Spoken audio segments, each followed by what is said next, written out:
By request, I have Roundabout Sax, another Alan Bullard piece from his 60 for sax book.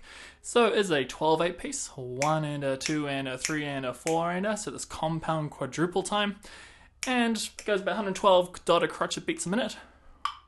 So 1 and a 2 and a 3 and a 4 and a. I'll play it first, and then we'll just try and look at some of the more tricky aspects of the piece.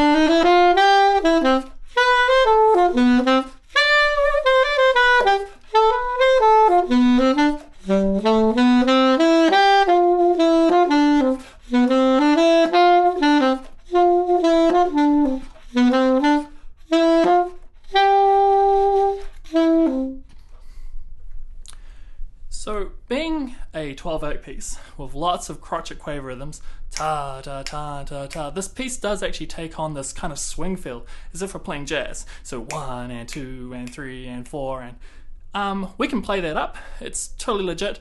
However, if we're strictly led to the rule, we want to try and get this feeling of threes. 1 and a 2 and a 3 and a 4 and a 1 and a 2 and a 3 and a 4 and a. Now that being said, sometimes when you're starting out and you haven't done so much compound time, sometimes it's just easier to spot quavers, just to get yourself going. So if we were to break this right down, even though it's 12 quavers in a bar, it's quite a lot, you want to try and hunt down the quavers sometimes. So 1, 2, 3, 1, 2, 3, da da da da da. So if we really break that down and we take the beginning.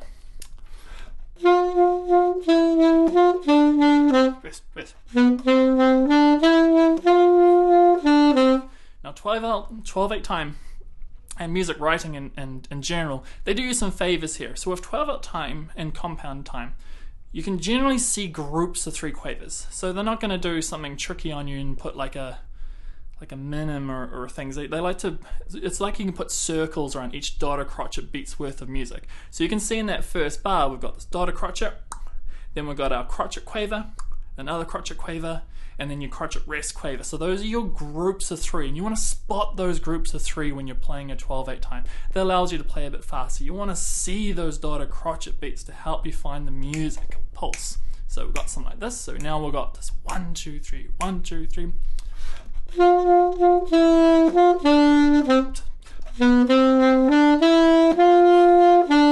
So notice those ties. Now imagine if that quaver tied to the crotchet in that bar too. Imagine if that was a dotted crotchet. Suddenly the music's a lot harder to read. So they've done you a huge favor. Groups of 3s. You can put circles around them. So that tie, you don't want to think tie long note. You want to keep thinking your groups of 3. Da da da da da. So the ties just don't tongue, but you can see the group of 3. So we'll just go from the beginning, just trying to emphasize this group of 3 feel.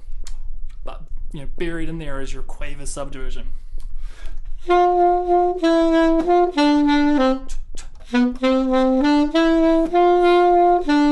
See me emphasize that 3rd dotted crotchet. La da da da. You're going.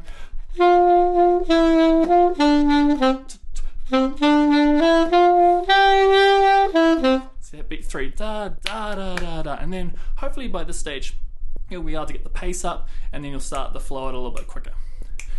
There's one really tricky bar in this, and this is bar 8, and there's another one later on, bar 16. And we are going across the 3. So as much as we've got our groups of 3s, you can draw your circles around your dotted crotchet beats. We have pairs of quavers joined together in the music. So I'll just play it. So 1 and a 2 and a 3 and a 4 and. So we've got this 2 across 3 feel. That's a bit of a brain tease. So maybe at this point you just want to descend into the quavers. Da da da da da da. So just spotting those quavers. So for example, if I take the bar beforehand.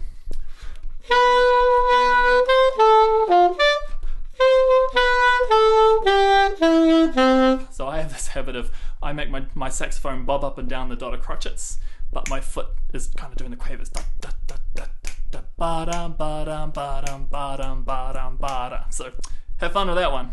What else have we got here? It's pretty much the overall groove here. So I'll just keep going from bar 9.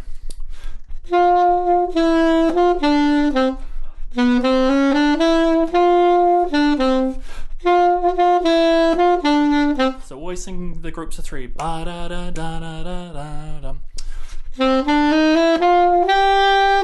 Okay, so pro tip here. We've got a side key opportunity. You always want to find opportunities to use the side key. It's right here, B key plus that middle side key, that gives you C. And when you get to something like bar 12, it will sound way smoother if you do that side key. Okay, just a good habit to get into, because switching between the first finger and the second finger creates that blah blah blah blah blah effect. Okay, as opposed to the side key, much smoother. Alright, keep on going.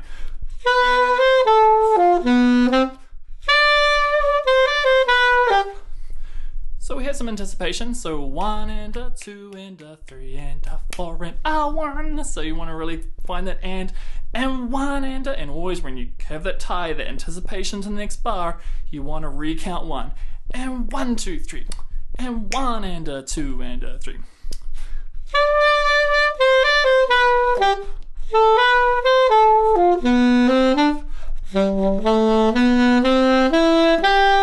Okay, so bar 16 has that 2 across 3 again, but this time ascending.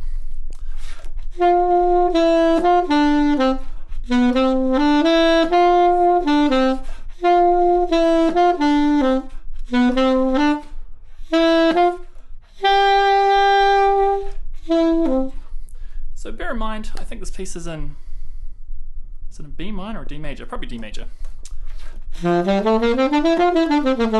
Happy sounds. So if you practice a D major, hopefully the piece will also help flow off your fingers a little bit more. And that's about it in a nutshell. So those are the core elements of Roundabout Sax. So once you've got the notes under your fingers and things, it's just really trying to get that 12/8 feel. So yes, as much as it sounds swung and it can help you out, just really try and theoretically get those 4 groups of 3. 1 and a 2 and a 3 and a 4 and a 1 and a 2 and a 3 and a 4. And if you can get that groove, you pretty much got Roundabout Sax.